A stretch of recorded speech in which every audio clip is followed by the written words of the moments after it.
close. I see the world, but it's through this window.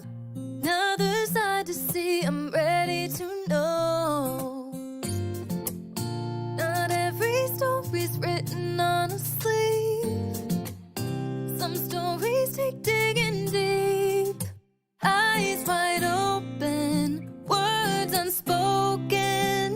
Where are you going, darling? Where have you been? Stories to tell, emotions we felt, good and the bad in the hands we've been dealt. I wanna know why, I wanna know why you're the way you are.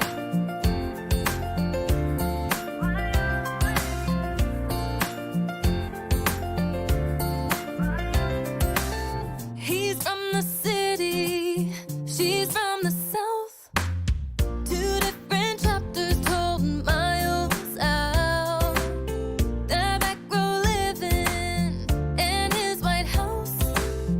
So many stories that I need to know. Not every story's written on a sleeve.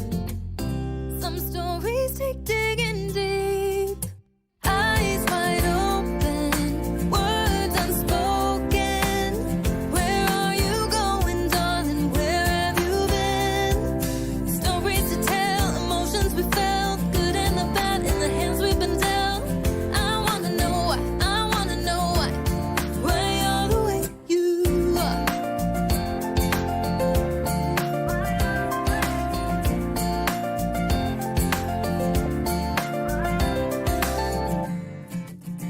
So many stories right in front of me. Some people climb to heights I've never seen. Too many falling down off their feet. These stories take digging deep. Eyes wide open, words unspoken. Where are you going, darling? Where have you been?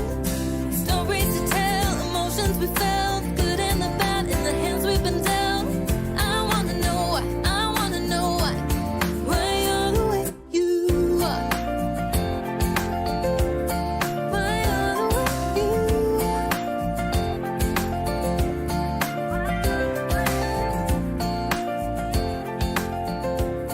Why you're the way you are.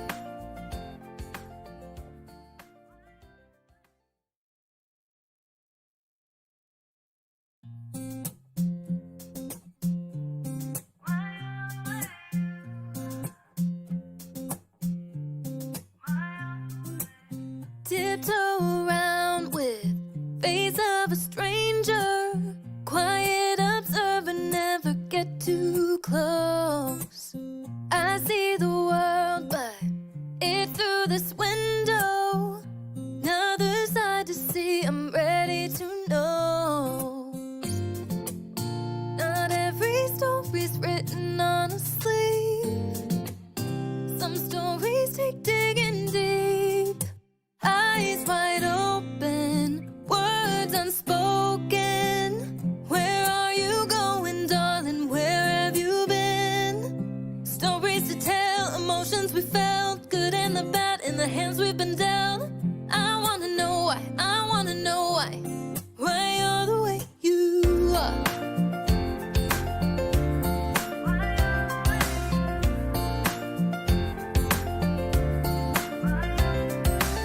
He's from the city, she's from the south. Two different chapters told miles out. Their back row living in his White House. So many stories that I need to know. Not every story's written on a sleeve. Some stories take digging deep. Eyes wide open, words unspoken. Where are you going, darling? Where have you been? Stories to tell, emotions we felt, good and the bad in the hands we've been dealt. I wanna know why, I wanna know why you're the way you are.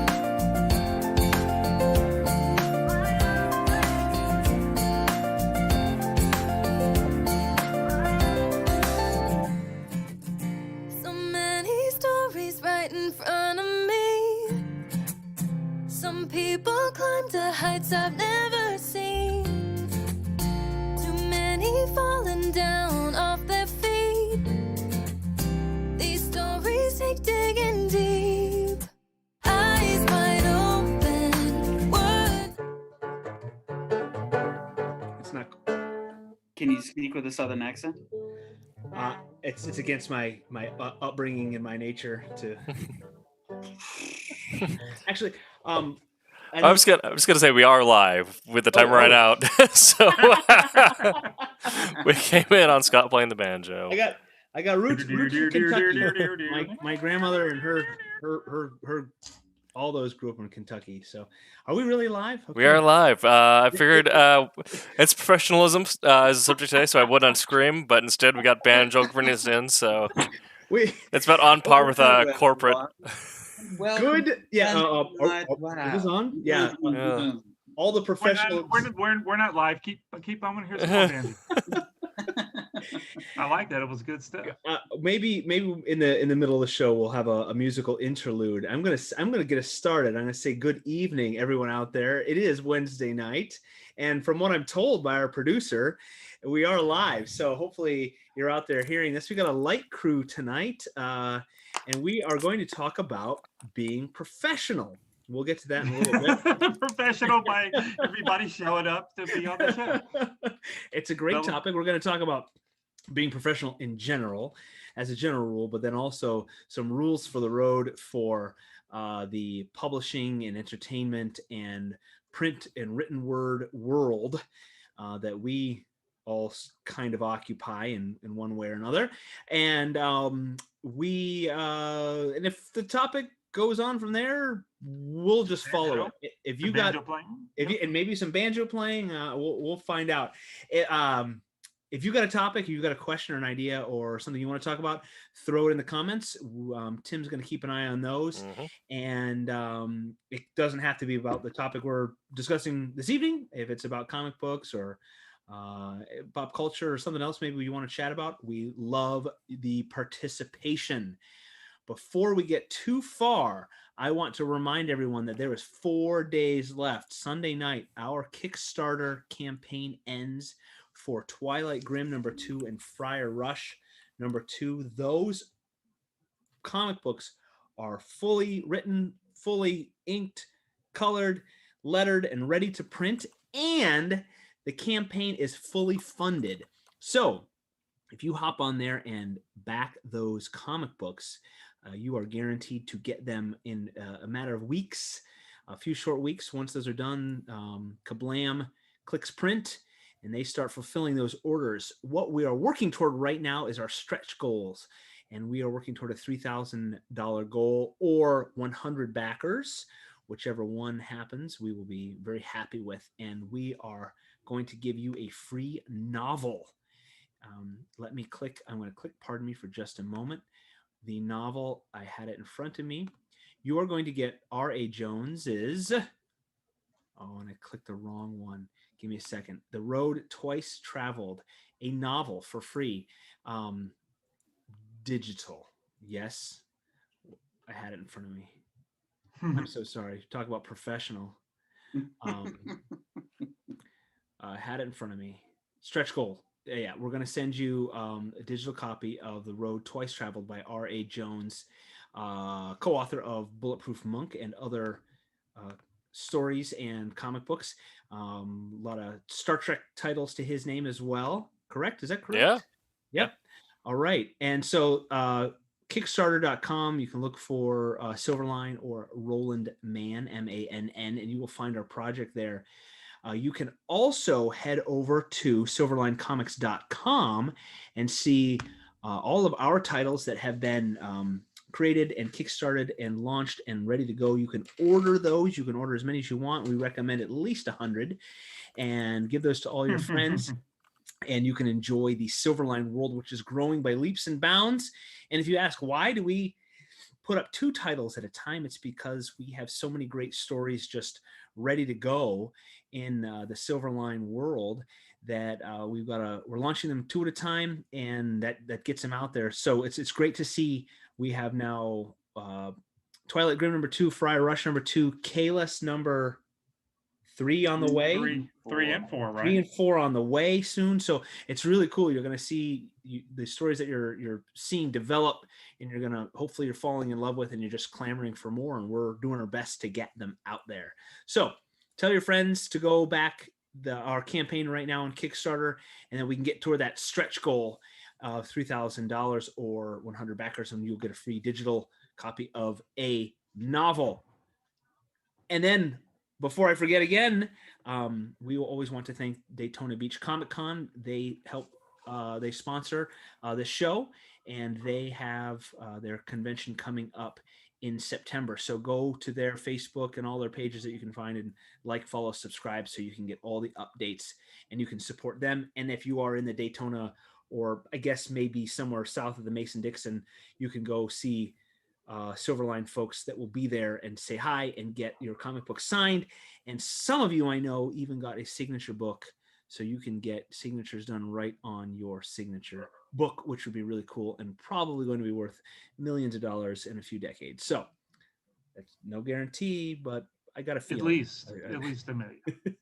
Okay, I have talked too much already. It is our custom here on the Silverline shows to say hello and introduce ourselves, because we're all working on something for Silverline and then things not for Silverline, but we are creators, and we'd love if you followed us on our various social medias and so forth, and I'll get it started. I'm Scott Wakefield, and I'm co-creator and co-writer of the upcoming title Steam Patriots for Silverline, and that should be out very, very soon. And I also help with publicity for Silverline and all of our outlets. So if you've got a show out there or a podcast, or you do reviews, shoot us an email, shoot us a message, and we can collaborate in one way or another, hopefully to get your name out there and help get our name out there as well. And Steam Patriots is on Instagram and Facebook and all that. So why don't I allow Brent to say hello, then Tommy, then Tim. So Brent, go for it. All right. My name's Brent Larson. I am the creator and writer of Kalis, like we just mentioned. Issues 3 and 4 just about done and ready for your viewing and kickstarting pleasure. I'm also the creator and writer of the upcoming Silverline book, Cape Town, which is coming along very nicely. Very happy about it. You can follow me on brent.vector on Instagram. And also you can visit my website, brenttlarson.com. I'm here in Orlando, Florida, where it's pleasantly warm and getting warmer by the microsecond. Yes, thank you. I like for everybody to say where they are geographically, because we cover the country pretty well. I'm up in Western New York, and it is also pleasantly warm. We've been in the 60s for the last few days. Most of the lingering snow piles are gone, and now in the parking lots, they've melted down to the garbage and grocery cart mounds. So it's turn into sludge. The lovely sludge of spring is here. Sludge of smell. Tommy, go. Tommy, go ahead. Love the smell. My name is Thomas Florimonte Jr. I've been making or hanging around comic book people since the early 90s. I've worked for Marvel and DC and pretty much everybody, mostly inking, but I do a lot of coloring and writing and publishing of my own stuff. You can see behind me is some of the stuff I do for Inferno Studios. I'm also the co-owner of the #1 comic book printing company of the world. See, I got a microphone. Y'all keep wondering why I'm bending over to the side. Oh, I didn't know who you were talking to. His competition is right there. He's got him tied up. There's just a kid walking by the window. You hear me? Kablam Digital Printing, which we print all of the Silverline stuff plus pretty much everybody else's stuff, other than the big companies. They go to big presses, but everybody else comes to us. We're pretty big too. But and for Silverline, I'm in the past I've inked a lot of cat and mouse stuff. I inked the first run of Demon Tales, but currently I am inking,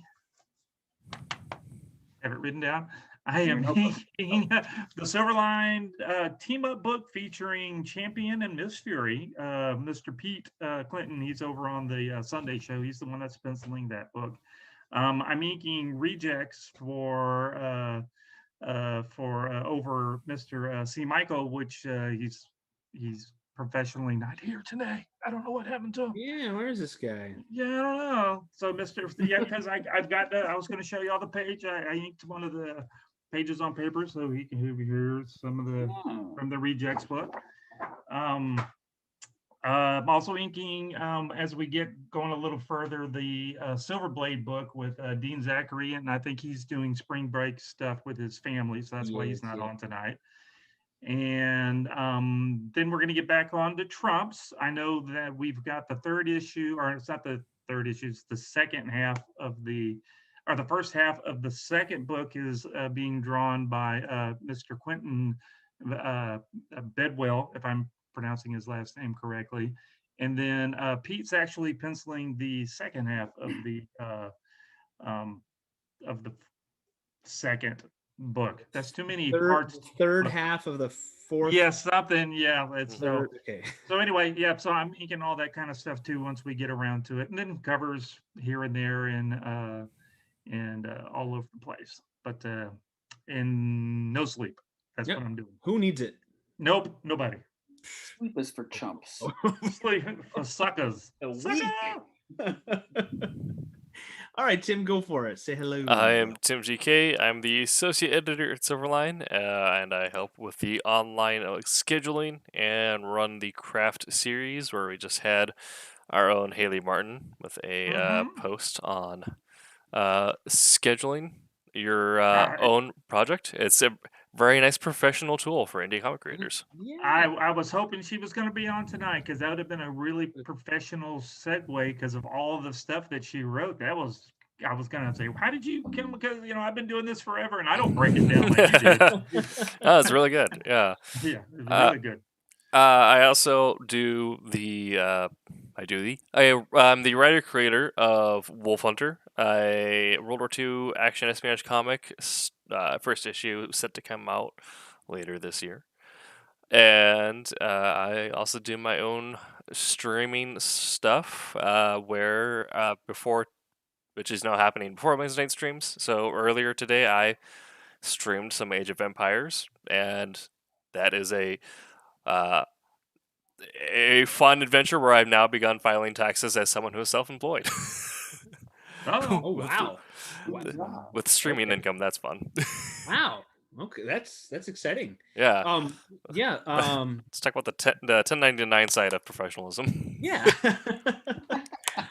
Do we have to go that professional? Yeah, it is a mess. Do your taxes. Our tax man will come get you. I did them last year. I don't know anything about that.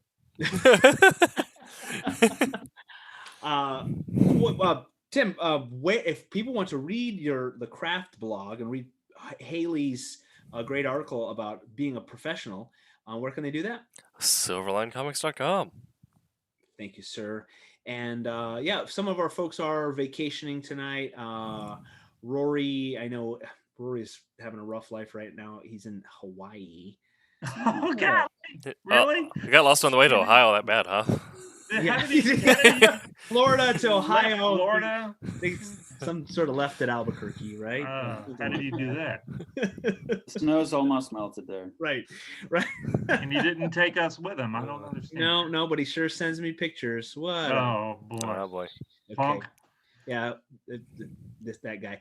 Okay, so and Haley would have been great because she's like the model of professionalism with us yahoos yammering, and she just works along and then provides gems of wisdom and then goes along, and we're just a bunch of goofballs.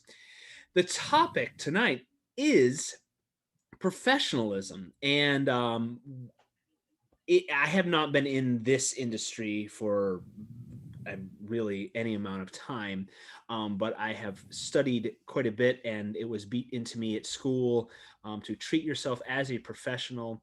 And it is I don't think I've read advice on writing, being a writer, that does not include treat yourself like a professional from day one. You are a writer, and that applies. I can't think of an industry or a job really that I mean, it doesn't apply. You are a professional. Be the professional, and with that mindset, of course, that will help in all aspects. But there are specific things that one should know, certain etiquette and expectations in their arena, their business, their with their craft and their peers. It's going to be much different in, say, an educational world versus a manufacturing industry or something like that. You know, the transportation or for us, where it's publishing and writing, the entertainment business. Brent does a lot. Brent's business is the screen, the motion picture world, and I'm sure he can talk too about certain standards that are expected that set you apart, and you never want to limit yourself or cut yourself off by not knowing what's expected, because you might get that one gracious person who says, okay, I'm going to give this guy a chance, but 99 times out of 100 they're going to say they don't know, they're not the professional yet, and your application, this is holding an application right here, they're looking at your application, they don't have time because there's just so much else to do, to so many applications, so many screenplays, so many scripts, so many everything to look at, to deal with. Just like any job, if your application or your resume, your cover letter don't meet those standards, just the basics, it's not going to make the cut unless you've done something amazing. But that is an aberration. That is not the norm. But we can also talk about, once you have the job, the professional, what's expected in the workplace, that professional coworker, and we can talk about those horror stories and those coworkers that, when those bosses, we won't mention any names, that just did not set the standard, and sometimes we wonder how they got to that point in life, but we have no idea. So the basics, there's some of these basics we can, let's start with an email address. Your high school email address with your date of birth or your nickname needs to go, and then that's fine for friends and family. Your hunky hot bod 74 at Yahoo, or that gotta go. What else, guys? What are little things that just set off the alarm bells for someone hiring you or wanting to hire you?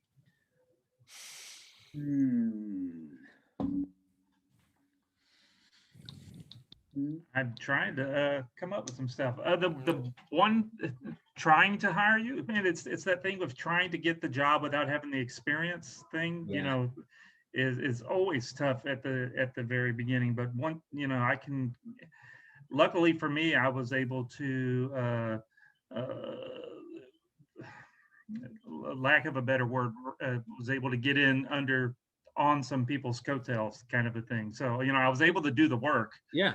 That's the professional part of being able to do the work. But I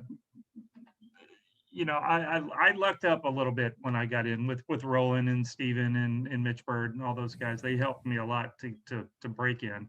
But to be professional enough to not oversell yourself, that's always a good thing. Trying to make sure that you, if you say that you're going to, even in the case that we're all, even though I'm running a printing company, and you can say, well, you're doing comics all day long. You're doing comics on your day job and doing comics when you get home to actually make the comics.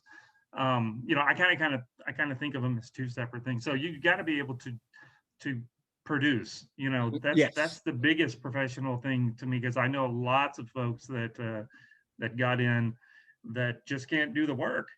And good or bad, I'm not talking about the professional of how good their work is. Is it a professional job? I'm not talking about that. And just the you being able to produce the work in the time that you say that you're going to do it. If you can't do it within a certain amount of time, you need to be able to say that up front, and promising stuff that you can't, come through with is really messes up a lot of stuff, especially in comics. Well, I guess it messes up everything. Yeah.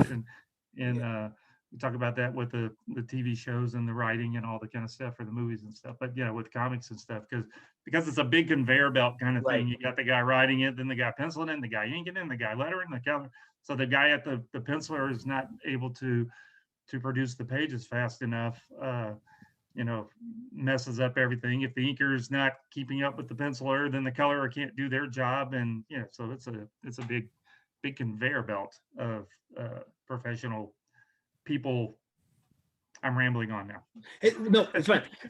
You talked about you said writing coattails, and that very almost in any case it's a who thing, which will open doors, and there's nothing wrong with that But Tommy, if you were an unprofessional, buffoon, fine. Nope. Well, okay. You are professional enough. I'm going to use you professional enough as an example. Because you were professional enough to, you say Roland, and so he said, "Yeah, this guy can do it. Yeah, I know this guy, and I recommend him." Yes. Just because he knows, I know this guy, but between you and me, no, do not. That's going to happen if you aren't a professional, or if Roland said, "Yeah, I know this guy. His email address is bigdumbgoofball at CompuServe.net, and he writes. Here's his resume. It's on a napkin. But yeah, I like him." No, you're. That's no good. So you mean Scotty Too Hottie at AOL.com is probably not a good one. Yeah. I'm sure that's taken. That's not really my. Hottie is my real last name. That's right, Hottie. Too Hottie. It's Dutch. I don't know. I'm persecuted. My dad was a Supreme Court justice. No, I think your thing at the beginning, I mean, it doesn't cost a whole lot of money. Go ahead and buy you a domain and just like mine is Thomas at infernostudios.com. Yeah. I've got other, I don't accidentally, like when you're signing up for the junk mails, I've got some really bad ones that I use, like blah, blah, blah at Inferno City, just so they'll go to junk. But don't use those. Yeah, right. But you can get you, and then, get it at, like GoDaddy or whoever, cheapname.com. And then you can still use their email server you don't have to, host your own email server and all that kind of stuff. So you can easily get a custom domain that, an email address that will stick with you forever. I've had Thomas at Inferno Studios for 20 years or however long. I bought Inferno Studios when it first, when you could first start getting, I've had tons of people trying to buy it from me. And I'm like, nope, that's mine. That's me. Well, we'll give you 50 grand. Nope. It's Inferno Studios. I'm keeping it. Well, Tommy, that's a good example too, because that's another level of professionalism. That's not just the basics, the bare minimum. That's another thing that sets you apart one step more. I mean, it's not just something at Gmail like everybody else, which is fine. That's fine too. Yeah. But that's one level, especially in the world. I mean, if I was applying to Walmart or a grocery store, it's fine. You want to be professional, but you don't need that's they don't care. And but in this sort of world, the entertainment world, great. You've gone that extra step. For me, like proofreading and editing and stuff like that, one step. Okay, I'm setting myself apart. Brent, what about well, real quick, in the Facebook chat, Amy and Jennifer say hello. Oh, hello. Amy and Jennifer, hello. Thank you for joining us. Feel free to chime in and give us examples of unprofessional behavior or great examples of leadership. I always like those examples of leadership because I'm always I'm not great at it. But I got a mix in the Coast Guard. A huge portion of my adult life was Coast Guard, and I got the mix of amazing leaders who studied and practiced and tried to be better, and then those people that just got there, and then responsibility was heaped upon them, and they really weren't ready for that role. So when I find a good leader, and I'm not talking like a superstar that writes books, but anybody that interact with, I try to glean what I can from that person, and find out how are they a good leader, and that because that sets the stage for the whole culture of whatever group of people, organization, workplace. And then this all fits into that whole professional. If they set the standard, everybody there knows the expectations and knows how to be professional. So Brent, I was going to say, what about in the film world? I took my film experience really only is a screenplay class at Full Sail, and then after that, I haven't really applied it. And one thing they beat into us was formatting of a screenplay. If I submit a screenplay and it does not, that's one of the things that's like in the comic book world, we have okay, there's variations, but like the screenplay world, like it's like this, right? Courier 12 point. Yes. And that's if someone put Goudy Stout or if they put Courier 11 point, yeah, it's unprofessional and it gets tossed. So yeah, it's about as rigid as any format I've ever heard of. So yes. And you don't want, if you want to get into that, you can't ignore it. You can't, and people, you might want to say, oh, that's stupid. No, that's the expectation. It's the rule. I mean, you want to drive a tractor trailer, you got to have a commercial driver's license. You can't, oh, that's stupid, I'm not going to, no, that's the rule. So yeah, I like that you just it's not even going to be looked at, because they can't follow rule number 1 or whatever rule it is, one of the simplest that your computer does for you, right? It's not like an etiquette thing or an interview question where you can kind of bungle that or whatever. Right. Well, and it also speaks to a mentality, because, and comics are a great example. You write a comic script, it doesn't matter how it looks, because really all it needs to be is legible for one person, right? And that is your artist. Yep. But if you're writing a script, you have to show it to someone who is in the industry, who has to have at least an idea that you know what you're doing enough to spend their valuable time even reading it at all.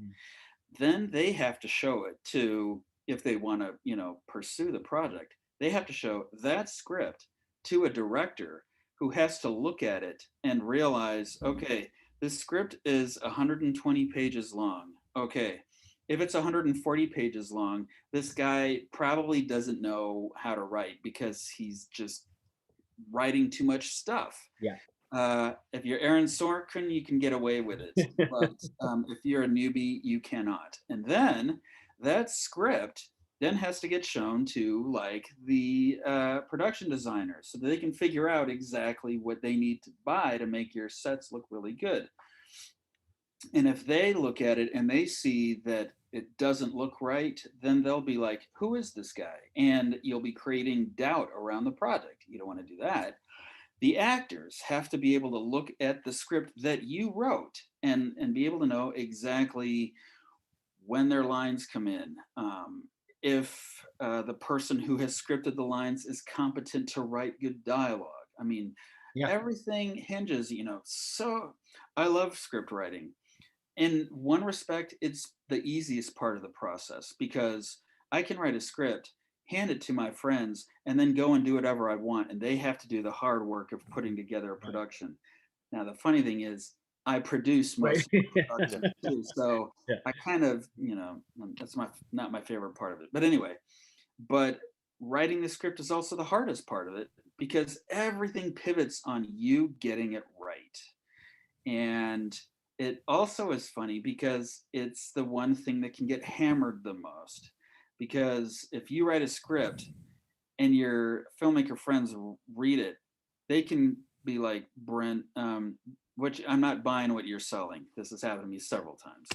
Now, if they take a script that they like that I've written and they make a film and I'm not buying what they're selling, I can't really do much about it because it's already made film, and really I can just say, well, good on you, and seen worse. So yeah, so the script is really it's almost like the anchor that's going to keep the boat from drifting, but it could also be the anchor that will sink the entire production. And so you kind of have a sense of responsibility around it. You need some professionalism for that. All that to say, yes, you can't really mess around with the format. That was my answer to that. And there's also a practical aspect to the way film scripts are formatted too, and that it more or less equates to about a page is a minute of screen time. And so if your writer is not showing they understand that metric, then there was one person in our filming class at Full Sail where their formatting is just a little bit off. The instructor looks at it, turns the script face down, and says, "All right, what's your runtime?" Like, if you're missing the formatting, you should know what your runtime's going to be. Yeah, exactly. And the runtime is not an exact science, but it's a metric that the filmmaking world uses. Mm-hmm. So Aaron Sorkin can write a 200-page script that will be turned into a 2-hour film. He can get away with it, but pretty much nobody else in the industry can. So yeah, I think the theme we're going to keep beating tonight is learn the rules, follow the rules until you can break them. Until you can break them. Yeah. I mean, you're never going to break in unless you're really, really, really lucky somehow. But don't mess with the odds. Follow the rules till you can break them. Hey guys. Hey John, are you just audio? Can I throw in for a quick second, because I was listening to all the words of wisdom that Brent had, and my God, that was so insightful and wonderful. Yep. And as everybody is saying, until you could break them. George Lucas and the prequel trilogy. That's all I have to say. Exactly with the dialogue. The dialogue was wooden. The dialogue wasn't very good. Story could have been great, but the way that Brent was just describing, the dialogue has to be sold by the people that are there, and that could make or break. I think all of us would like to have seen a little bit more dynamic delivery, but when it's not much to work with in the first place. Or did you guys already talk about this? Because I came in late. No, we've been talking a little bit, mostly about the kind of the entry level. Just don't shoot yourself in the foot by not following the rules. And George Lucas I don't know, did he get lazy? I don't know. That's a whole thing. But follow the rules, and just like if it's your first job, don't fill your application in with crayon. Until you can sell your dynasty for $4 billion, and then go for the Crayolas. You can do whatever you want. The example I always use, one of my favorite books and movies, The Road, Cormac McCarthy. Well, I guess when you win the Pulitzer, you can throw away the conventions of writing. You don't need dialogue. You don't need you can just, in your dialogue, can be, you sure? Okay, yeah, really, yep. But it makes a great book. I love The Road. I do not like No Country for Old Men. I couldn't even read it. I'm sure he's written other stuff. But The Road is one of my favorites. Yeah. But he can throw away your own script. Then you can do pretty much whatever you want. It's also like Hunter S. Thompson, like Fear and Loathing. It was so weird. By that time, he's already well known as a journalist. Like, everyone had already read him at some respect. So when that came out, we're like, it's weird, but the guy sells. Right. But if he had started that way, again, it's rare. You might be that aberration, but if you're trying to get into an industry, if you're trying to make a name for yourself outside of, kind of, as fine, but if you're trying to get noticed by the industry, and it might rub you the wrong way, and so I don't want to say don't go for it, but if you want to get a film, or you want your script to be looked at by a professional, you've got to follow the rules, just like any job. You've got to follow those, what they say. Yeah, I have a personal anecdote here as an editor, and then also a bit of instruction I gave to a cohort of students. The rule I had, or the antidote of advice I'd given these students is, speaking as an editor, the first thing I'm going to see is your formatting. Mm-hmm. And so if that doesn't match the guidelines as listed, Yep. I'm probably going to skip over that because I'm getting a docket of 200 submissions and yours is just like in there. So it's going to be much more efficient for me just to panel to the next one. And if I, skip over the next Othello, sure, but I'm getting something that I know I can work with. Right. Odds aren't good that you're going to hit the next Othello or skip over the next Othello too. So yeah. I mean, it's if I love that game. yeah. If you're not formatting well, then I'm already making assumptions about the amount of time you spent on your craft. Because you're probably going, if you're proud of it, you're going to also polish up your paragraph that you're pitching with. And if you feel that you are so special that you can buck the conventions, that's another red flag to an editor or producer. This person, they're on another level. They think they are. Yeah. Are you guys trying to say I should spell check my stuff too before I? Oh, for sure. Yeah. you do your own comics, so you can do you, man. Yeah. If you're an auteur, then you can just kind of do whatever you want, and that's also why I think a lot of them die of overdoses at young age. I bet you know what he says to Tarantino. So many spelling errors. I'm afraid we're gonna have to pass on this one, Mr. Tarantino. Quentin, we need less feet. Sorry, Quentin Tarantino. I'm sorry. Is that why we didn't get a Star Trek movie yet? I knew there was something behind that.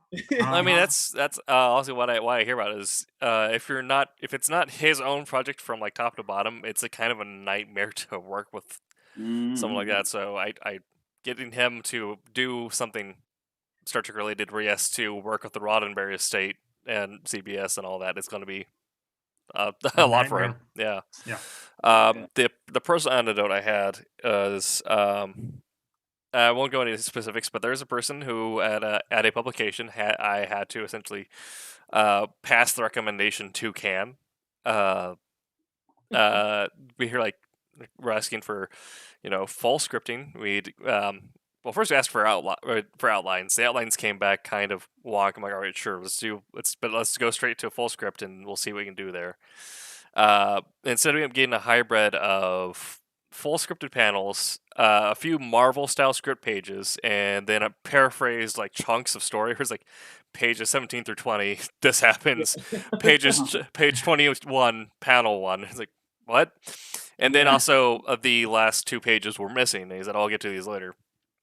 Okay, I'll rewrite that and get that to you next week. Thank you, Tommy. I'll Yeah. So, but it's the story I like the story, but the problem was the formatting wasn't there. And at this point, we'd already gone through a couple things of back and forth, and I thought were getting what we're going for. And I listed out guidelines and bullet points, and they didn't meet the guidelines as listed. At that point, and then when you kind of brought it up, they start talking about like, oh, but my other stuff with this other thing. I'm like, well, now you're just kind of making it seem like you're trying to make yourself bigger than what your formatting would imply, right? Yeah. Don't argue. That's another like don't argue. And Tommy, you were saying too about I don't know exactly what you said, but it was about maybe knowing your craft, but and bad mouthing other areas of the that in the genre, and then and saying you're better. Like this is me. I'm those guys. You're out of the gate, and I know we're talking to people getting into the industry. You're not hot stuff, and I say I'm not hot stuff. So I've still got to follow the rules. Like I submit to Roland. Ask me for. He said this, and this. I need pages this to this. Yeah, and you're not going to say, oh, wait. I'm creative. I'm good. My art. I know you have a format that you want this turned in. See, I'm actually working on something I'm going to send towards Roland, and I said, Roland, I could just tell you what it is, but why don't you send me over how you want me to format something, and I'll write it that way, so that way you can. Yeah. Like he goes, well, why don't you just tell me? And I'm like, no. Let me write it up properly, and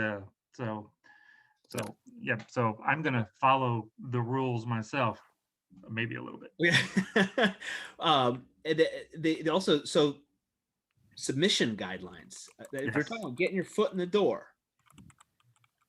there's no question anymore.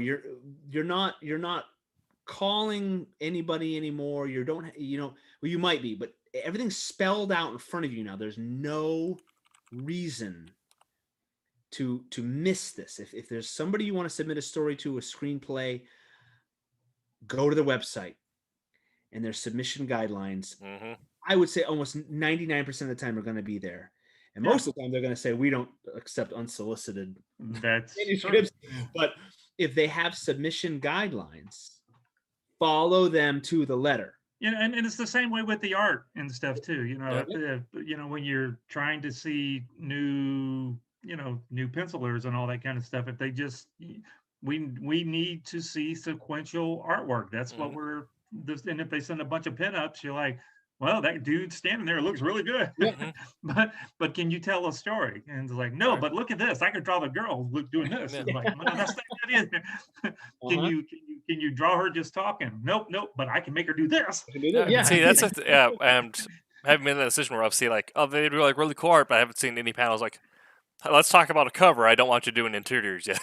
Right. It's and the to further I guess describe the severity at which guidelines are handled in every industry. Even well-known professionals up to like a high point have to match these. The D&D Rick and Morty crossover comic by Oni.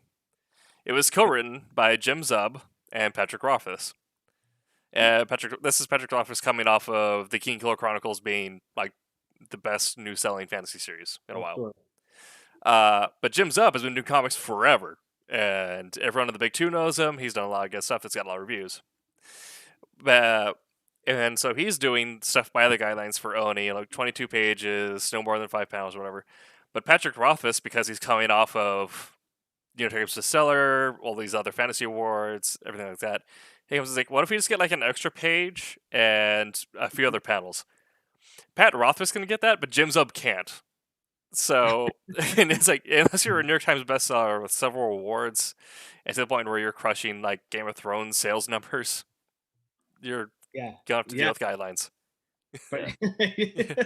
Guidelines. Yeah, there are rules. Follow them. Yeah. And one thing to note too is it's amazing how many people want content, but it is even more amazing how many people want to break into something, whether it's film or comics or short stories or whatever, which means that the guidelines aren't just a way to make it easier for the publisher or the reviewer. It's also a way for them to cut down on the amount of submissions they have to read. So if you send in something that you want to submit, but it's so obvious that you didn't check the writer guidelines, they're just going to send you a no thanks note, and then they don't have to read your stuff. Yeah, right. All that work you did is for nothing. That's the thing is, again, speaking as an editor, unless your story is like absolute butt, no editor wants to tell you no. Right. Selling stuff makes us money, and also allowing people to make stuff they're excited about is just cool, and it's fun to be part of that. So any excuse we get to say no just to make our job easier. Yeah. So like when when Roland passes around, all right, submission docs, here's the associate editors, what they're looking through.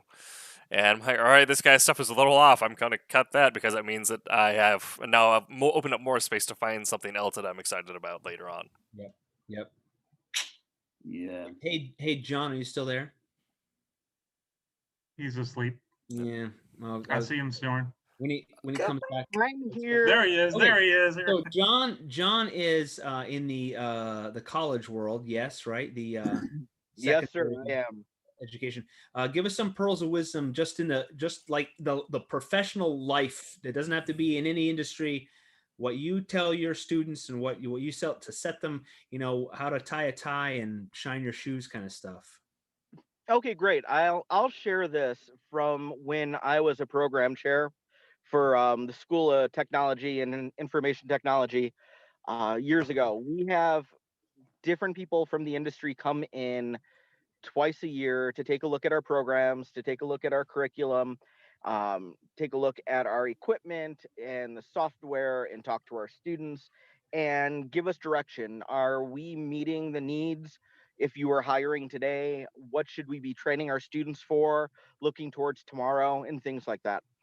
What I always would tell my students is that during my 7 years as a program chair, so at least 14 of those meetings stretched over three different educational institutions, never once did any employer who had the job that the students were aspiring to get themselves, never once did they say to an IT student, you need to be able to build a computer. You need to be able to install Windows.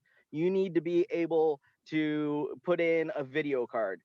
You need to be able to design a network, hook up a router, none of those things. Never once did that factor in the conversation, because when you have a degree in information technology or whatever your major, it's expected that Yeah. you have those skills. So they don't even talk about that. Every time, regardless of who was in that group, who came to visit the campus that day, every conversation started with, they need to be able to communicate.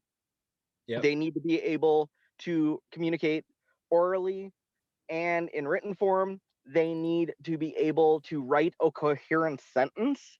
They need to be able to use punctuation. They need to be able to hold a conversation. It was all soft skills. It Yeah. was all in delivery. So when you have a degree, certifications, experience, etc., what they're looking for is above and beyond, that you can work as part of a team. In comic books, this is absolutely applicable because it is a team environment. I know very, very few people who write, draw, meaning pencil and ink and color and letter, and do the pre-press and run the printing machines themselves and do their own editing. Okay, so I know Tommy, but other than Tommy, that, you you, know, there is nobody who is a start to finish machine, man or woman. It's all collaborative. So everything that's always been stressed to me is the soft skills, the communication skills, the teamwork skills. Those are the essential skills of any job, and the rest of it is all expected. Yep. I'm going to take a second here. We got some stuff in the chats. Dempsey Blackman on YouTube says hello everyone, and he thinks hey, says John has some great insight. Dempsey yeah. is of course a newer Silverliner. Jennifer Looters has two things. I'm going to say the second one first. Use all parts of the speech. Good advice. Thanks, John. The question that she poses is, do you have any recommendations on online courses? Well, like strict courses, I guess would be like Masterclass or Yeah. yeah, which I'd recommend Neil Gaiman's. But Yes. Oh, yes. yeah, but if you're looking for something that's free and is just a weekly ongoing um, educational device, the Writing Excuses podcast, if you're in particular in the writing side of things, if you're on an Illustrator side of things, look for something like Drawfee's work podcast. But Writing Excuses is jointly hosted by Brandon Sanderson, Ray Robinette Colwell, uh, and Howard Taylor. Howard Taylor writes the Schlock Mercenary comic that just wrapped up its 20-year run. So he has some good advice. But right now they're doing their first quarter of this year. They're all doing a master course on the professional side of writing and publication. So they talked about negotiating contracts, how to talk with editors, paying for press or hiring press, stuff like that. So it's been really good. I know I haven't delved into them deeply. LinkedIn has a lot of training. Masterclass is a little spendy, but I split it with a couple writers down in Yep. Australia. Yep. I split it. Well, they had a 2-for-1 deal, I think. I split it with a buddy as well. Nice. But yeah, classes on it's Masterclass. It sets the standard pretty much for training. And it's good stuff, and that comes with a PDF of course material that you can download. It's the people, the pinnacle of their industry. So, yeah, that good stuff. Dempsey Blackman wants to know, what are some pre-requirements when joining a comic publisher? So it depends on the aspect in which you're joining. If you're a writer, that'd be, or as someone that's more the aspect that I deal with in the accepting or passing on and my checklist when I get the submission packet sent through my email. And the thing is just having your story written and the pitch complete and formatted properly. Again, match the guidelines as listed, and ideally do have that first issue written out, because that first bit always moves super fast. Like, okay, here's your pitch. Great, what are your characters? Great, what's your outline? Great, what's your issue? It also depends on, as far as the writing goes, how you're coming into the publisher to start with. Are you bringing your own uncompleted book, idea in, or are they hiring you to draw something or to write something? Because if it's the second, then you've got to be willing to write what it is that they're wanting you to write. And listen to, if there's all of a sudden, like with for instance, with the Champion Miss Fury book, it was only supposed to be a 3-issue story. Now this is what Roland wrote, and I'm like, why don't we try to, I mentioned to Roland, why don't we try to fit in some of the other stuff? And we got Pete to do a 4th issue, and Roland's like, that's a good idea. Let's add more. So we were, as Roland as the writer, had to be willing to work in some extra stuff. Right. So you got to be able to be willing to work with your your publisher. And this is for like what advice I gave is for like a creator-owned. Sure. Exactly. If you're trying to get hired by my friend Chris over at Mad Cave, what'll happen is you'll be in contact with an editor and with the chief publisher, Mark. And unless they specifically request a creator-owned from you, they're going to ask you to continue on one of their own series, and you're going to need to essentially be up to date on what that series is. And you're going to say, all right, great, send us a submission of what you think the next issue should be.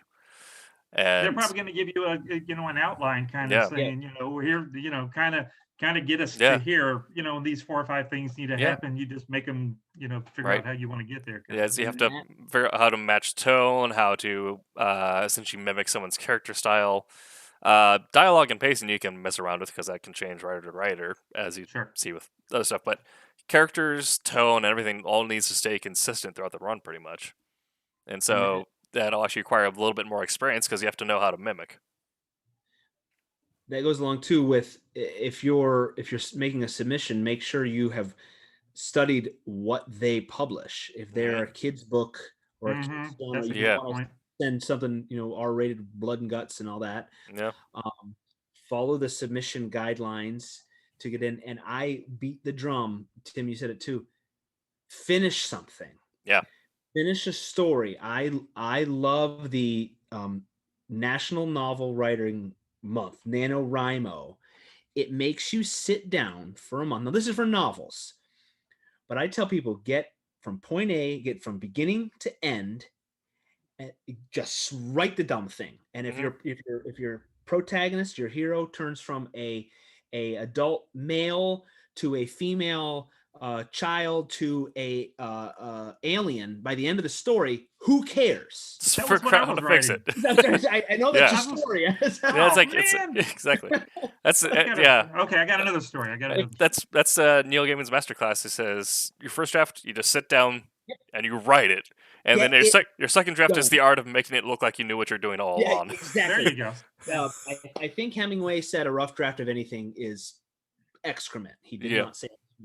So would the 4 of you guys say, because y'all the 4 of you are writers, would you say that when you sold, because in all of your stories are things that you brought to Roland, that you told Roland kind of what the story was going to be in your, and so because that's what you sold the company, you sold this story to the company. And now if all of a sudden, in Kalis, if all of a sudden he decides to to become some kind of Nazi guy or something, then that's not probably what the story was about. And Roland, have you read issue 2? That's literally in issue 2. Yeah. Oh, that's my other story. Yeah, I got to rewrite that one. Well, no one. But I mean, is that something being a professional to keep deliver what you promised? I guess. Yeah. And you don't. So get it done. So you have a whole story. Now So now we're it could be motion picture. It could be comic book. It could be novel. It could be short stories. So in there it will be adjusted to fit the format. Yeah. But now you're telling the director, the producer, the publisher, I have a complete story.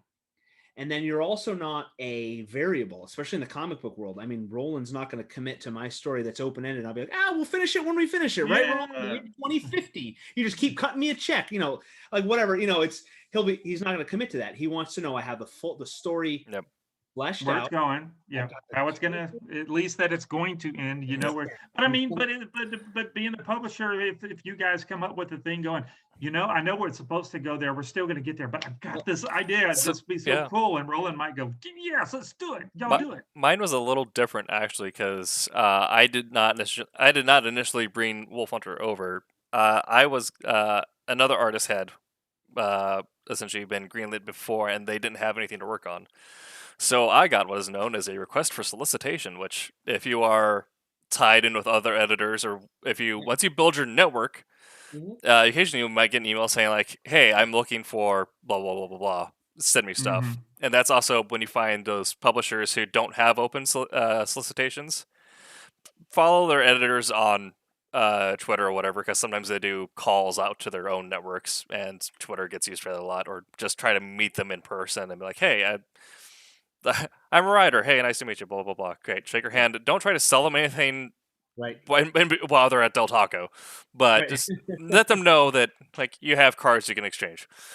So he's like, all right, great. So send me 3 historical fiction pitches. So I just whipped out 3 document like, okay, here's an idea. Here's a couple ideas I had on the back burner. Wolf Hunter was one of them. Wolf Hunter got picked, and so then became the fly by fire of. All right, great. Now I need to write the same in a day and a half. Yeah. Yeah, but you had. That is actually. I'll say this and then I gotta get out. Go for it. Sure. Oh, you drop the mic. Drop the mic. Tim actually brought up a really key point to be. See, the funny thing about being a writer is you have to kind of create your own professionalism. Yeah. You don't get hired and then write stuff. You have to have written stuff already to make people interested, because they can tell you can do the job, which means you're going to have to motivate yourself to do quality work. So when Tim had the opportunity, he was able to whip out pitches that he had already worked on and was just ready to present. Yeah. This story was this happened to me a couple of years ago. I was at Sundance. It's a long story. It wasn't anything that I did, but anyway, I was with some filmmaker pals, and we were thinking of partnering with this pretty big university in Southern California, and the head of the writers program, my friend said, hey, I want to introduce you to somebody. And she's like, my friend introduced me and a couple other guys. And one of them was the director, and she's like, oh, it's nice to meet you. And the other was another director. She's like, oh, it's nice to meet you. And my friend says, and this is Brennan, he's a writer. And she says, oh, it's nice to meet you. What are you working on? Yeah. And I knew in that moment, she was gauging if I was real or not. Mhm. Because if I had said, well, I'm kind of in between projects, she would have said, oh, that's very nice. And it would be over. Gone. What I was I was actually working on Kalis at the point, and I had a couple of short scripts that I was working on, and even a miniseries at the time. I was able to rattle those off, and the conversation kept going because she knew that it's not necessarily that I have big screen cred. She just knows that I consider myself a writer enough that I write, and by writing, that makes me legit, even when I haven't been discovered yet. Because really, that you can't control, but you can control your output, and you have to take that seriously. That is ultimately what's going to make you a professional. So just be ready when it happens. That's perfect. Don't And wait it goes back to and our then get going. that was our one of our earlier points too. Treat yourself like a professional. And I wanted to talk, and John, you can chime in on this too, about creating just your own your persona that's out there, because your whole life, well, not your These whole are life, like $20 a pop. yeah. You can just get Oh, them because, and they will say whatever you want them to say. yeah, That's but I can even tell from the screen that it's like 3D. yeah. You start creating your professional persona out there on the interwebs, and that's big too, because if you want to get discovered, which really isn't the best tactic, but it might happen, because if you build some momentum around yourself and around your brand, you want it to be professional. You don't want Yeah. it to be you, dumb pictures of you at the bar passed out, stupid stuff like that. So you have to think like that. But Yeah. Brent, if you need to bounce, we love you very much. Hugs and kisses. Have a great evening. Okay. You guys too. I wish I could stay, but I'll catch you next week. Thank you for joining us. See you, Brent. Later on. Later. So out there, oh, go ahead. I was going to say there are also the MCS asking where do you make the business cards? Vistaprint. I mean, it's super easy. Yeah. Oh yeah, Moo is a little more expensive, but yeah, they make cool stuff Yeah, too. Vistaprint, they're Vistaprint, relatively cheap, and they'll bang them out really quick. And, super fast. yeah, I mean, you can also Kablam does some other stuff. I know promotional wise. You'll meet people around who just do printing. Yeah. Get to know them. There's a print shop Yeah. that's like a couple blocks Yeah. down that will Kinko's. is doing my flyers for future conventions and stuff at my Kinko's stands. still exists, right? You can go there and they'll do business cards. I think They so. may not be as They as go by the cheap name or as FedEx good as. once it's We had one of those Kinkos. Yeah. We had one of those Kinkos that bought their rights out, kind of like how restaurants will do, and it'll just be like Yeah. essentially Five Guys, but not Five Guys. But we Yeah. had one where they bought the rights, and they were copycats. I'm like, oh, that's smart. That's fun. Yeah. But the other thing for getting into a comic publisher is honestly think of the road less traveled. Not being people think about it is if we need accountants. If you have a physical location, you need janitors. It's not the most glorious work, but IT is huge. You could be a printer, and there's a whole lot of room for lateral work because where people hear about requests for submission before the rest of the world does. It's going to be on the plaque in the freaking hallway. And it's going to say, all right, here's the next things we have open. And generally, most places are open for some sort of call. I mean, you hear stories all the time about people who were working someplace as a janitor. There was an open call, and they sent something off to the editor who knew them by name, so that got them to the top of the list for it. And they're like, oh, this is actually pretty decent. But be willing to take the weirder route, but just be willing to work laterally. And then also make sure that your extracurriculars are listed. So if you're applying to work at like Boom or whatever as an accountant, but then in your have your work experience, your degree, have your hobbies and other stuff in there listed, volunteer experience listed somewhere. Like I ran a comic book club at our local club, like comic shop or whatever. And like, great, he understands the culture. Mm-hmm. Yeah, John, I wanted to talk to you about the importance now, especially of your digital persona if you want to be treated as a professional. I don't want to put the spotlight on you right now, John, but I don't know if you have stuff to throw in about that topic. Yes, the digital world. I was talking to my son the other day. He's going to be 16 this weekend. Oh yeah. And I told him straight out, and it made me feel even older than I am. But I'm so glad that I grew up in a time without social media and a digital footprint that will inevitably come back to haunt everybody if somebody out there wants to get somebody. It is harder and harder to maintain a completely sterile yet engaging personality on the internet. Because things that you may say when you're 14 and stupid come back to haunt you when you're 30, and it's really scary the way that the world is turned. But with that being said, that just makes it more and more incumbent on each of us to make sure that we try not to put anything out there that we don't want to see again. Today we're talking about professionalism. We know that usually on Wednesday WHAM, we have a whole lot of fun and we laugh and make jokes. I cracked a couple small ones tonight, but I noticed even we're all kicking it up a notch tonight on professionalism. There is less joking. There is less kidding. And I know on my end it hasn't been intentional, but I think that kind of proves a point right there. If we're going to talk about professionalism and share points, tips, and tricks, we need to model it. So I think that is very appropriate for us tonight. Things for maintaining good social presence: be kind. We always need to be kind. I have actually recently been going through some manuscripts and quotes from my religion, and the Jedi Order has a lot to say on a lot of things. And one of them that I took to heart lately, and there's been a lot by Qui-Gon that I've been taking to heart. Life is, and I'm paraphrasing, but life is neither fair nor unfair. It just is. It is up to each of us to either be fair or unfair. And I like that. A lot of people fall on me. Well, that's not fair. Well, life isn't fair. No. It is what it is.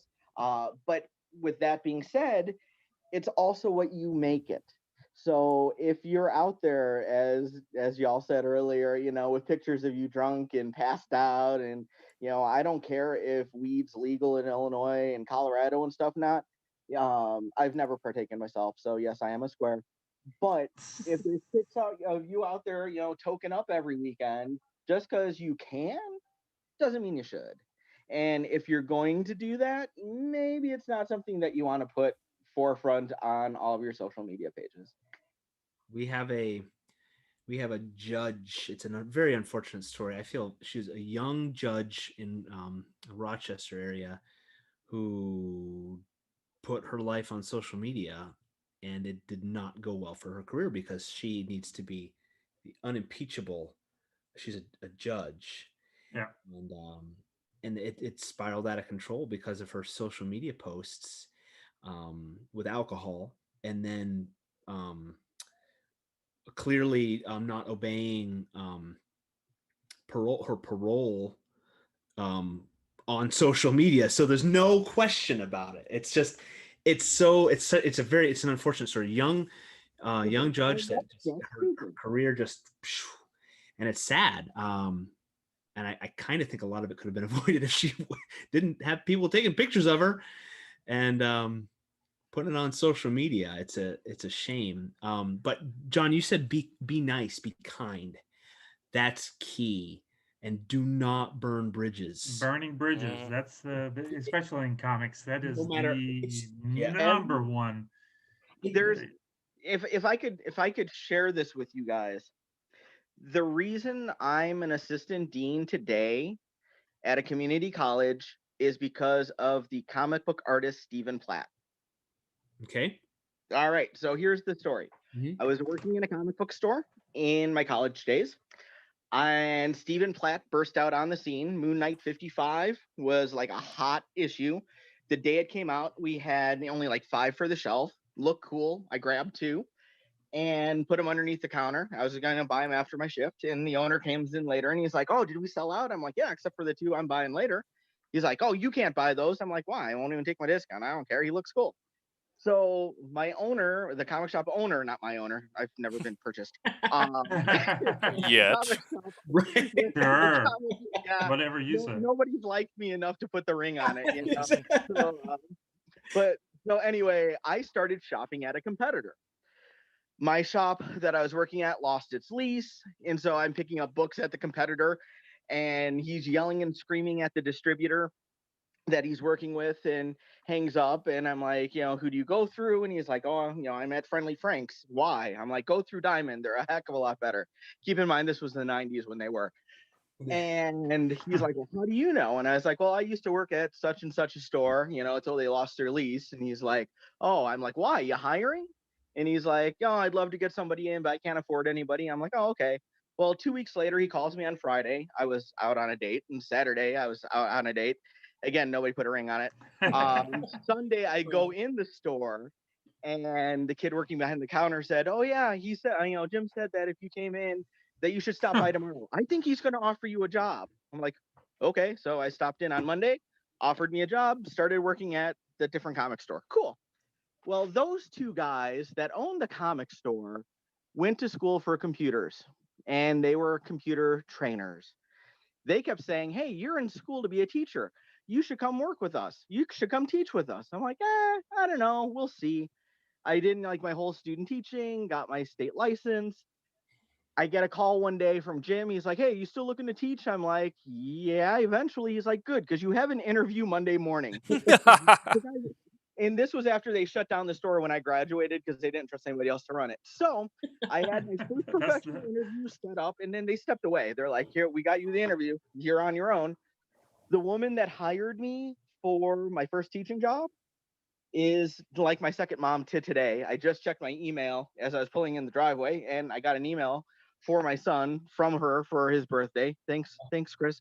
And from there, I've worked for that woman, Dr. Ginley. Dr. Ginley, in turn, worked for me later on as an adjunct. Then she became my boss again. Then we worked at a different system together at different levels. One of the two gents who owned the comic book store, when I became a program chair, he actually worked for me, even though before I worked for them. Yeah. The world is crazy small. I don't care what industry you're in. And the reason I bring this in is obviously the comic book industry is what got me into the academic industry. And I was in those tech schools for 20 years. Whoever you know, be nice. Yes. Even if you don't like them, shut your mouth, smile, and walk away. Because you never know who you're going to bump into again and where. And there have been people, like I said, that I've worked for, and then they work for me. And right now, actually, at my school, we underwent a reorganization just a couple months back. And the woman that is now my direct boss, the first classes she ever taught was teaching as an adjunct in my division online. And now I'm working for her. Yeah. And you know what? It doesn't matter because it's who you work for, not the title. So if they're cool people and you're cool people, there's no problems. Yeah. So just be cool. Remember, we're all in this together. We're all going to end up in the same place, 6 feet under, eventually, hopefully not soon. Just be cool to everybody on the way there. There's no reason not to. And if you decide to be a douche just because you can, again, just because you can doesn't mean you should. Right. It will not reflect well on you. It's not worth it, and the word will spread so fast. Yeah, you will become nobody will with you. Yep. So yeah, John, that's fantastic advice. Hey, we passed the halfway point, and I want to remind folks that are watching. First of all, thank you for joining us, and we extend special, super fantastic thanks to Daytona Beach Comic Con for sponsoring our shows. Folks out there, go check out their Facebook pages and their page and their website. Like, follow, share, all that sort of good stuff to stay up to date with the Daytona Beach Comic Con news. And don't forget, you have now the clock is ticking, 4 days left on our Kickstarter campaign of Twilight Grim #2 and Friar Rush #2. We're trying to get to $3,000 or 100 backers. Help us do that by sharing it far and wide, telling all of your friends, and we will unlock one of those, the stretch goal, and that is R.A. Jones's novel. You'll get a digital version of that as a bonus for the stretch goal. So help us get there. So that's my midpoint pitch right there. So we're talking about professionalism. If you're just joining us this very instant, and we've got lots of good pearls of wisdom, especially for breaking into the industry. And then we've been talking about maintaining your social presence as well, your digital social presence, because it's very important. If you can separate your wacky private life from your professional life, that's critical. And then the biggest thing I think our takeaway so far: get the work done, follow the rules until you can break them, and be nice. Or the opposite of that, the obverse, don't be a jerk. Because be nice. Just be nice, even if you don't like. Don't worry. And that translates too into when we're heavy on the writing world here, because we're writers and creators here right now. But when you're getting feedback, and I'm not just talking writing feedback, but feedback professional from leadership, from peers. Listen to it. You are not the end all, the be all. Listen to that advice and grow from it, learn from it. And so we don't have all the answers here tonight, but we've got a little bit of experience and a little bit to impart. I want to I wanted to keep going, and I lost my train of thought there, because we were talking about our maintaining our digital presence, and then that's what I want to do, how to continue growing and being a good, let's say, coworker. And a lot of times in our business here, we're very rarely, I mean, unless we're working for a big publisher, we're very rarely sitting in a cubicle or in a bullpen. We're producing in our own little bubbles, but we got to keep the product moving, the project going. We can't be that bottleneck or the hang up. So Tommy was talking about, you mentioned that quite a bit. It's one person and the next and the next and the next, and there's a production schedule, and being professional is meeting those deadlines. And one thing that so as a writer, and again, I am not, I don't have the mountains of titles to my name, but what I really like when working with an artist is communication. If you're falling behind, just let me know. And that, most of the time it's okay, we can adjust. But when you drop off the radar, do not do that. So I have done, stay in communication is what they're trying to. Yeah. Do not disappear. And if you see a problem on the horizon, like, oh no, this weekend there's a problem coming up, and I had planned to finish page 10. Yeah. Well, on Tuesday, shoot me an email and say, hey, I'm foreseeing a problem. Try to stay ahead of it. Communicate. Don't disappear. It's critical. And most of the time, like I've done proofreading and editing. There were occasions where it was way more work than I had expected. In my page rate was not meeting what, and I said, okay, listen, I don't think I can do this many pages by this time. And I think every time they said, okay, that's fine. We need to readjust. Thank you for letting us know, and not waiting till the deadline. And then, oh, great. Now now the wheels come off.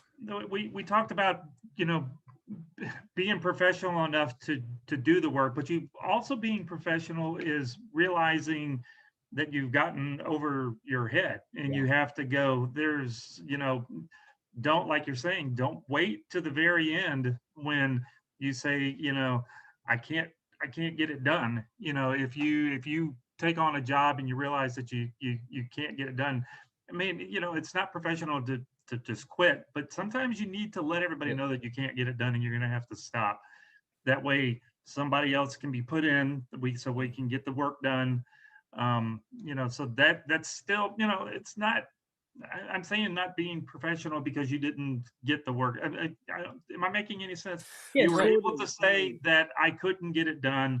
I know I look like a crumb. I've made you all mad, but at least I didn't, you still got 3 weeks. Help me find somebody else. Maybe I can do half of it. Somebody else can do the other half, that kind of thing. So you're professional enough to know that I was going to say a dirty word. You're not screwing over the rest of the team by bailing. I mean, it's not professional just to quit in the middle of a job, but it is professional enough to know that you can't finish it, and you're not messing everybody else up.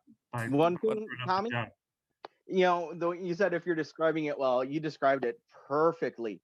I've dealt with this as an administrator at school, but I've also dealt with this as a publisher, of my own comic line.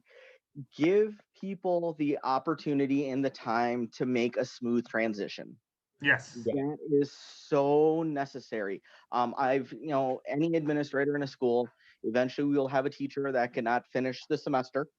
And the example I would use for this one, for anybody on the other side, as we're telling you, do these things to look professional, don't do these things or you will look unprofessional. Sometimes people cannot finish a class, and it happens. It's unfortunate. None of us really like swapping out a teacher partway through, but everybody that's listening to this stream tonight has probably been a student. So put yourself in this perspective of a student. Would you rather have a teacher who transitioned themselves out of a classroom to another teacher, or do you want to be this student in a classroom who halfway through a class where their teacher didn't show up gets word, hey, your teacher quit, we don't know what we're doing, we're flying by the seat of our pants, hold tight, in a couple of weeks we'll tell you how the semester's going to finish? Yeah, and then all that money you spent is just gone. Yeah, Yep. in your circumstance. Yeah. So what side do you want to be on? Right. And then once you know the answer, because it's really obvious, now that you're back on the other side of the equation, you're the one that has to make sure that you make that happen if you need a transition out. I have worked with people who say, oh, if a teacher drops out of a class, they're never working for me again. I'm not that draconian, because life happens. Yeah. Everything happens. How people address it. Yeah. And that exactly. is what determines whether or not they're welcome back in the future or not. And the other thing I'll say, this applies to every walk in every job, not just comics, not just education. My favorite thing, and everybody will probably, well, I shouldn't say that because there are some people that are weird. But if you're going to bring me a problem and you bring me a solution at the same time, Yeah. that makes me so happy because you're truly helping the transition. I had that scenario one time with a teacher who couldn't complete a semester, and they knew it, about a month ahead of time. And it was for a very niche computer thing. Okay. So he let me know, I've got a contract coming up.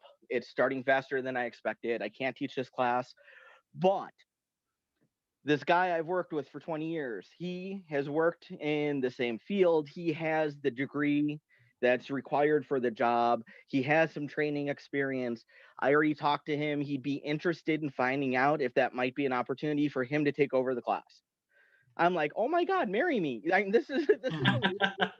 And it doesn't have to be something that big, like where somebody's coming and giving you their replacement, because some people might not like that. But if you're going to bring to your quote unquote boss, manager, editor, whatever word you want to use, if you're going to bring them a problem and you bring them potential solutions on making it less bad, you will look that much better in their eyes, and the gratefulness will definitely be there. Yep. Yep.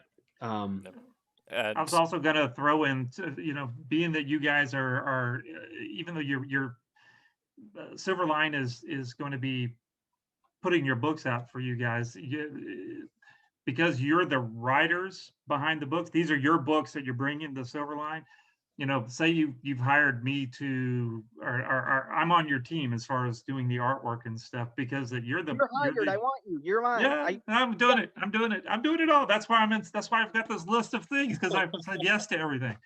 I've got to be professional, and most people aren't. I've got to be professional to hear you saying, Thomas, we've got 2 weeks left. Are you going to be able to get those 10 pages done? And then I'm going, sure. But then you have to go, Thomas is not going to be able to get them done. So I'm going to find somebody to help him do it.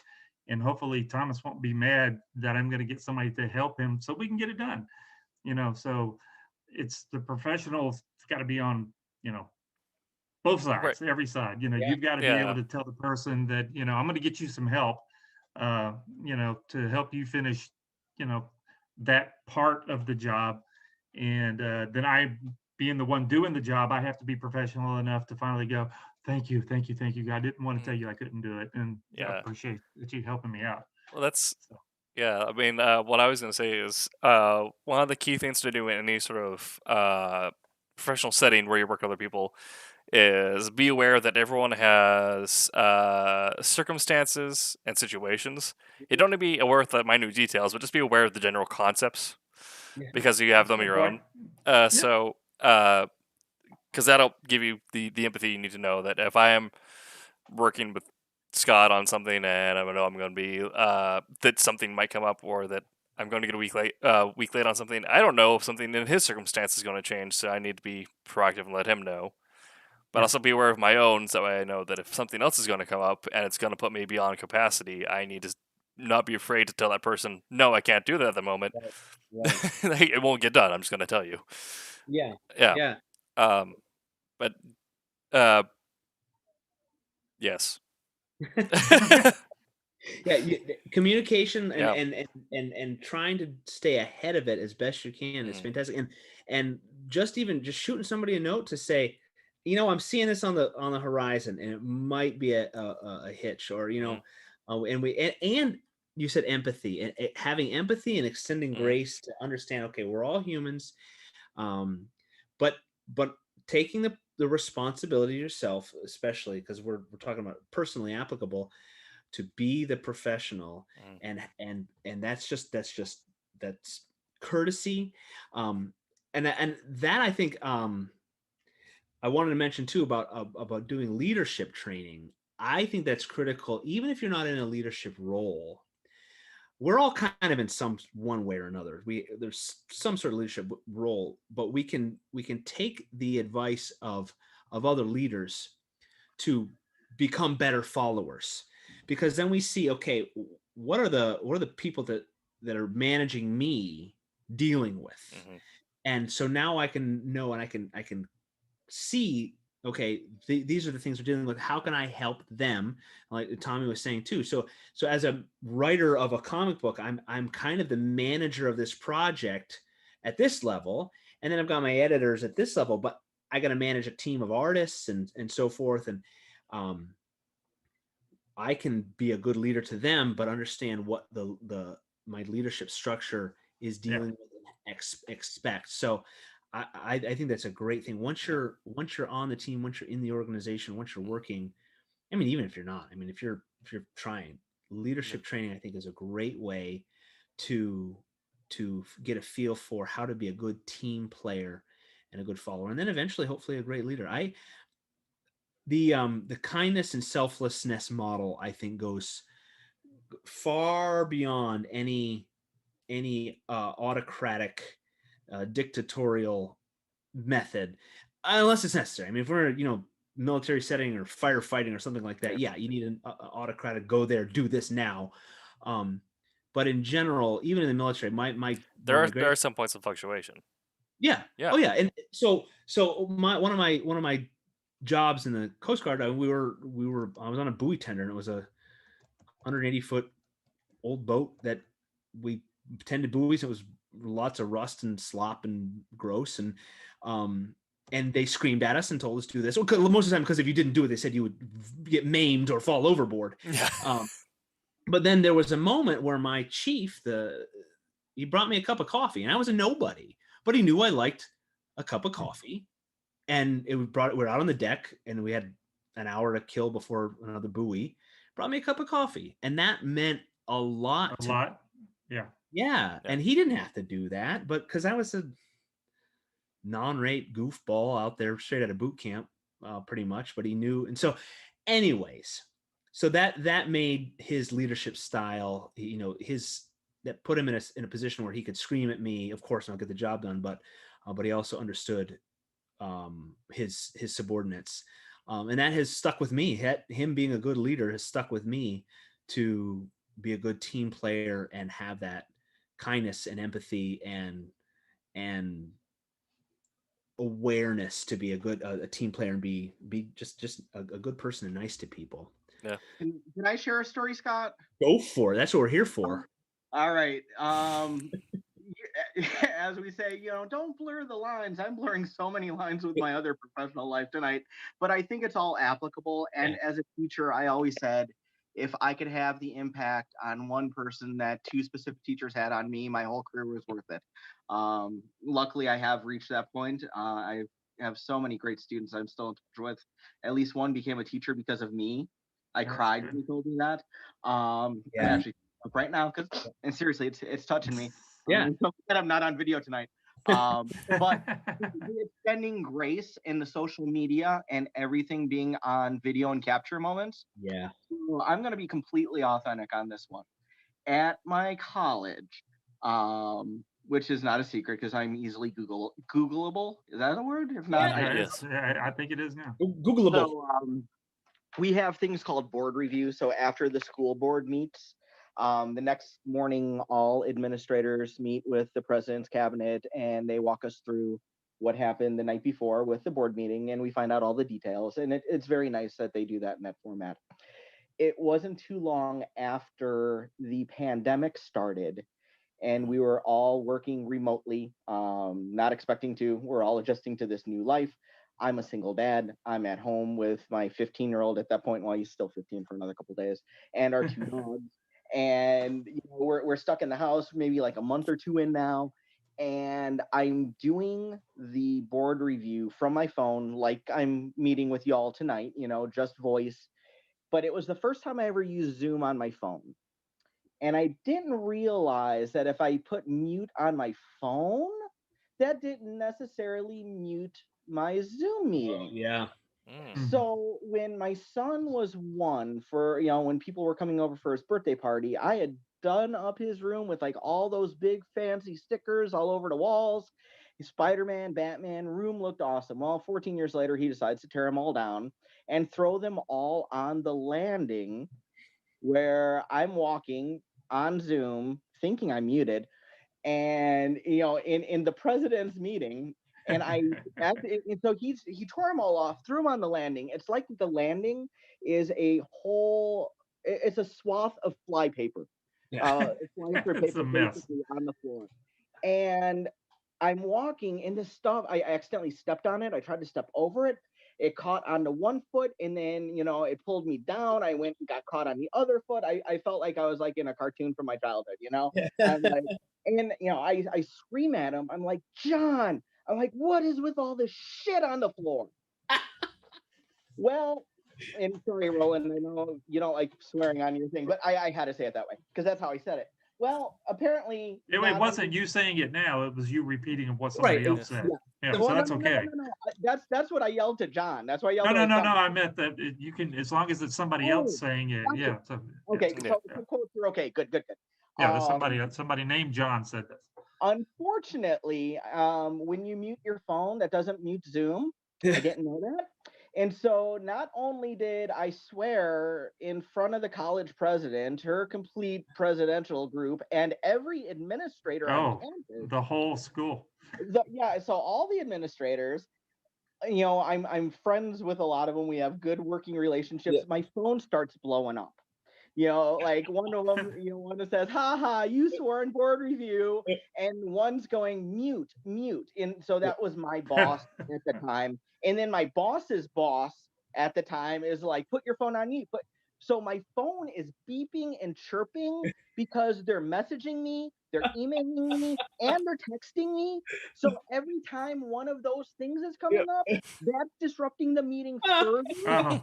And as I'm trying to turn this thing off, I'm getting more messages popping up on my screen, which is stopping me from being able to get to the screen to put it on mute. And I was mortified.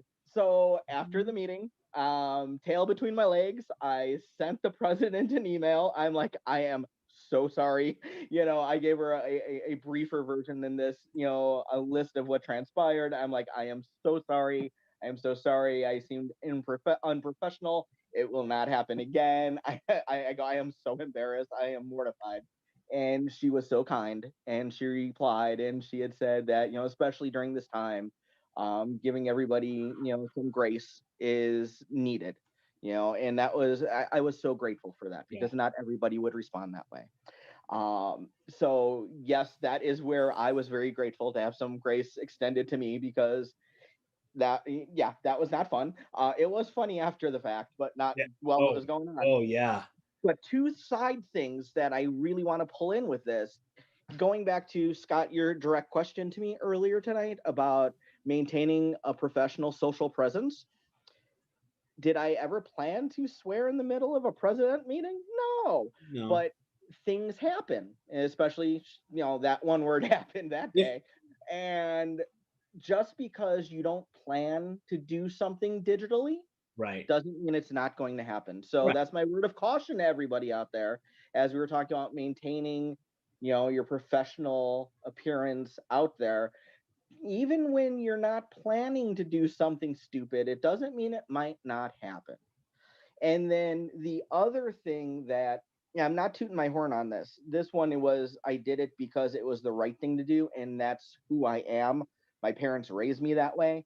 And I am eternally grateful for that. Yes, I'm quoting the little Martians from Toy Story.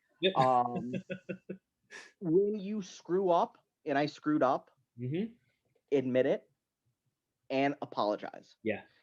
I know great many people that probably would not have said anything to anybody, like, the college president, hoping they would just forget or it would be swept under the rug. I didn't go that route. It's like, I did something I really shouldn't have. I didn't intend to, but it happened. It is 100% my fault. I apologize. It'll never happen again. So whenever you screw up, I admit that you screwed up. And apologize and try to remedy it so you don't repeat it in the future.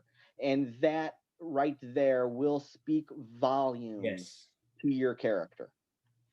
So, and John, there's a couple of takeaways too. So you set the stage. If you had a track record of doing this, sort of these sorts of things, of course, then sooner or later they would have been like, okay, John, enough. Yeah, we can't have it anymore. Right. But you have been a professional throughout, and then, okay, everybody goofs up. So you set that stage, and then your boss there, the president, she, as a leader, set the example for you down the road. If you are ever in her position, of course, somebody goofs up like that. Hey, I did the same thing, and we're cool. I was given the okay. I was forgiven by my boss, and I can do likewise. So, and as we're hitting like the 1 year anniversary of the 14 days to flatten the curve, I can tell you several of the faculty members who work, I don't like saying for me, they work with me. It's collaborative as far as I'm concerned, but the direct reporting org chart stuff. There have been a couple over the last year that have had all kinds of problems pop up on their ends too. And I share that story with them as well to put it in perspective. It's like, I'm going to work with you just like I was lucky enough to be worked with, because again, going back to what I said earlier, you don't work for a position, you work with people. And that's the important thing. Be a person, be a human first, because your title could change and your position could change overnight. But who you are, that's eternal. Yep. Yeah. Hey, gang, we're winding down towards the end, so let's give some pearls of wisdom here. The key takeaways to being professional in the writing and entertainment, comic book, movie industry. Follow the rules until you can break them. And the rules are out there for every submission, every editor, every publishing house, every comic book publisher. They have their rules, how they want to see it. If they want it crayon on a napkin, they'll say that. Follow the rules. Do not shoot yourself in the foot. Do not sell yourself short by skipping a step, by being unprofessional, because you're going to be tossed. Your manuscript, your submission is going to be tossed in the can, or put in the maybe pile, because if you can't follow the rules at the start, you're not going to be someone they want to work with. And as Tim said, even the professionals that have been in the business, who have a multinational, international, global, galactic bestsellers, they get a publishing deal, they got to follow the rules until you can break them. So if you're trying to break it, I think Roland said it before, but I think he said it because I said it, because I'm going to take credit for it. Yeah. Oh yeah. You always want to try, to be kind, but you want to work with people that you're having fun with. Yeah. So, Yeah. so don't be screwing people over, Right. and burning the bridges, and because we're all just trying to have fun, but you gotta be kind. Yep. I'm stealing John's thing. Be kind, be nice. You're right. Yeah. I totally agree. We're a team, man. We all get to Yep. use the same resources. Yeah. And then and it's not fun. The fun goes far enough until someone's not pulling their weight. Yeah. So once you got the gig, once you're doing the work, do the work. Do it.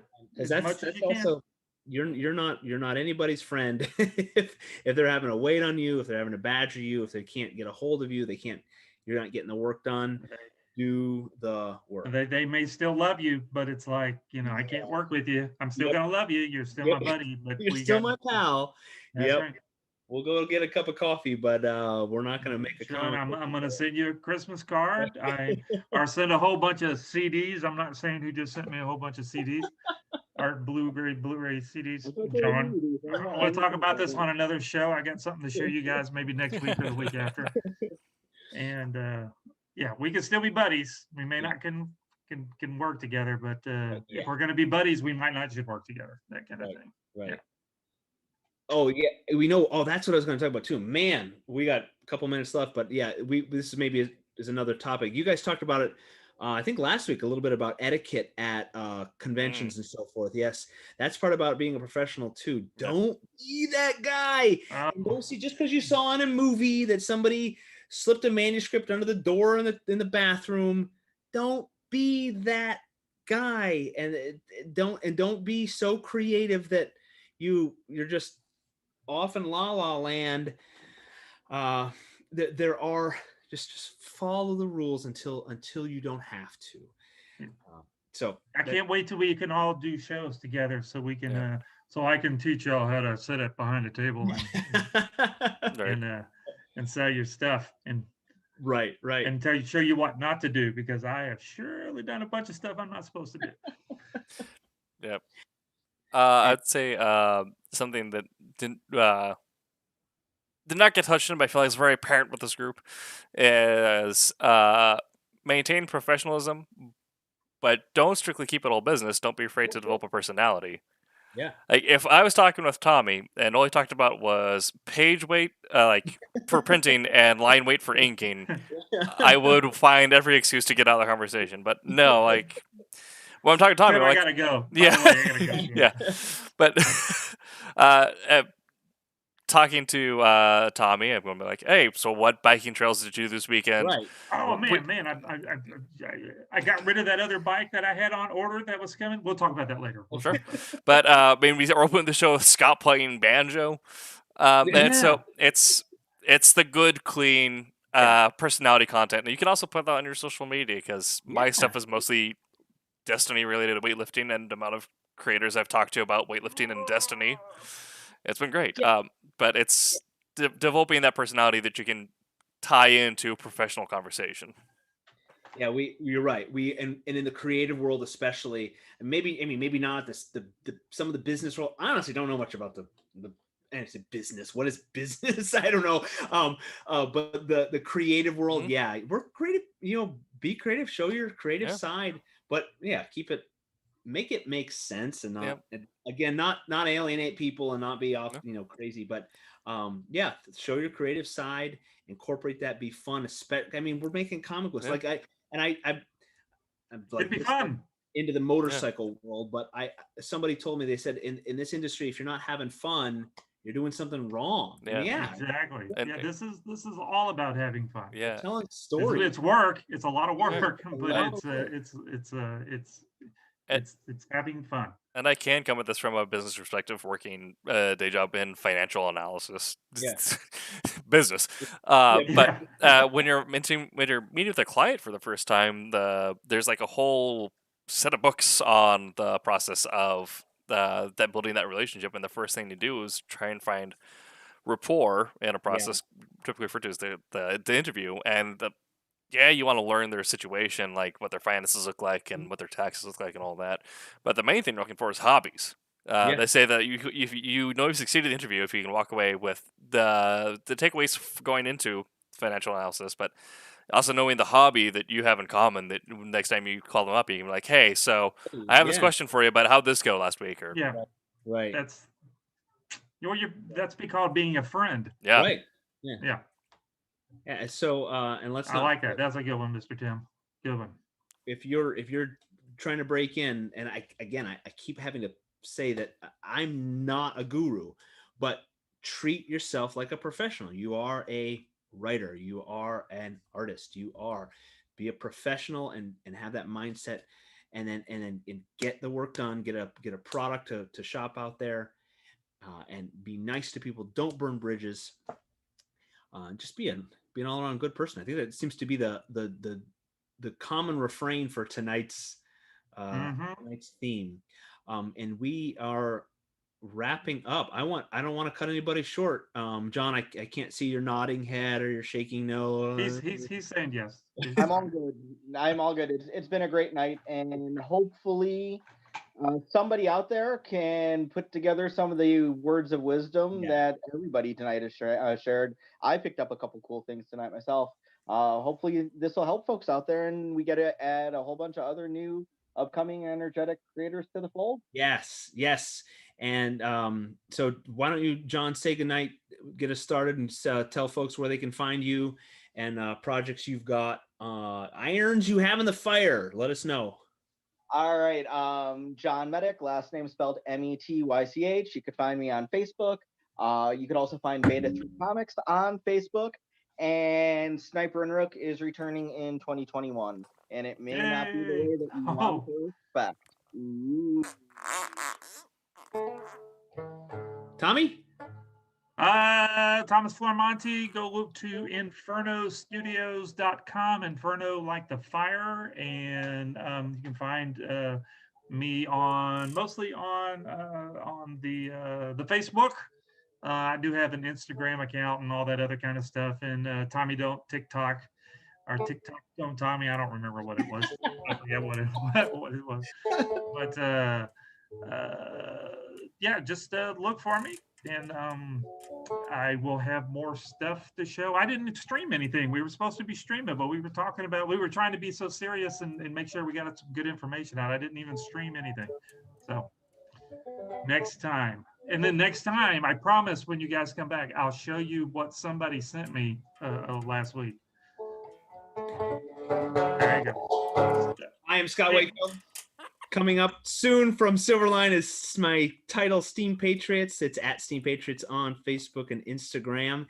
And if you want to connect professionally, you can put your necktie on and go to LinkedIn, and I am there as well. And Tim, say goodnight, and then I'll make our final plug before we say goodbye.